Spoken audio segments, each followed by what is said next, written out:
One thick coat. Games Workshop's solution to all those unpainted gray hordes that grace our wargaming tables. Or so they say. Is it really the solution to end once and for all this gray epidemic? Guys, this is MC, the miniature surgeon here today, and I'm going to tell you 5 tips to make that a reality. Tip number 1. Choose a correct size model with a good concentration of details to make the best use of your contrast paints. Guys, not all models got the same love from GW's new paint range. Vehicles and your standard minis perform drastically different from the same paint job. And we're going to demonstrate it with just that. With a Seer, we're going to use Ultramarine blue to coat all over his robes, undercoated with gray seer. And you can see it applies really nicely into these recesses. However, when you go over to our Rhino, the body has a really wide area that doesn't really quite let the contrast paint settle. What we get from a small mini with the concentrated features are those contrast paints settling really nicely to get a definition that you would need hours to create otherwise, and a really sloppy paint job on the Rhino. Tip 2. Contrast paints work much better on organic textured models. As you can see from our last tip, all these concentrated details help accentuate what contrast paints bring, which is a very natural gradient created within a very small space. And to illustrate this, I'm going to use a Space Marine Infiltrator with obviously machine-made armor versus the organic scales on a Saurus Warrior. Now what I'm going to demonstrate here is to use Basillicanum Gray, which is a neutral color, to see how well it can bring out the details on our minis. I'll add a small amount of other contrast paints to help the details pop a bit more, to give it a bit more variation for us to compare.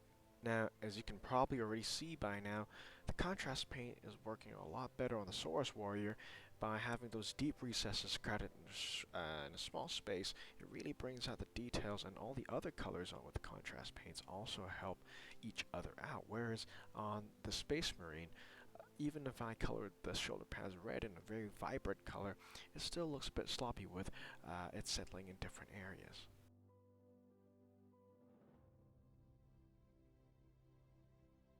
Tip 3. Painting faces. Now bear with me, I know this is cheating a little bit with repeating my previous 2 points somewhat, but I cannot emphasize how using contrast paints for faces transformed my painting entirely. Now using the Space Marine from our last tip, I'm going to give this mini's face a good coat of Guilliman's flesh, and then another when it's dry.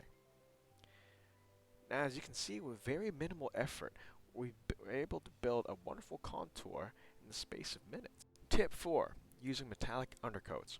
Although GW pushed out Wraithbone and Gray Seer as the base coat for all contrast paints, using a metallic undercoat can give us a fantastic alternative finish.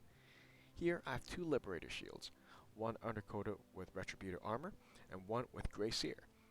Then I'm going to undercoat both of them with Blood Angel's Red.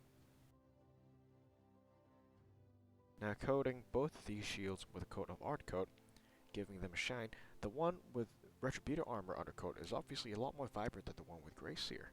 Tip number 5. Using your highlight color as your undercoat for your contrast paint. Since the purpose of using contrast paints is to do the highlighting in the same coat, using your highlight color as a base coat will help accentuate that color a lot.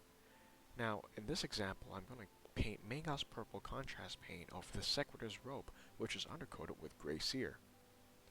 Then I'm going to give it a second coat once the first one is dry.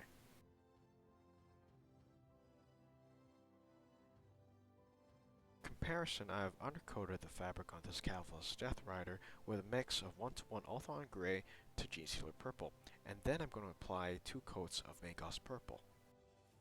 Here guys, the results are really self-explanatory. Guys, thank you so much for joining us on this video. We are absolutely thrilled that so many of you joined in. It is a personal passion of mine to bring these small little tips to everyone so that we can all enjoy our mini wargaming a little bit more. If you guys enjoyed the video, go ahead and smash that like button. Leave a comment if we can do anything better. And if we get more likes than last time, that would be absolutely awesome. We'll be putting together another mini series on more tips and tricks like this one. So if you enjoyed it, go ahead and subscribe and hit that bell button to make sure you get notified when those come out. MC, the Miniature Surgeon, signing out.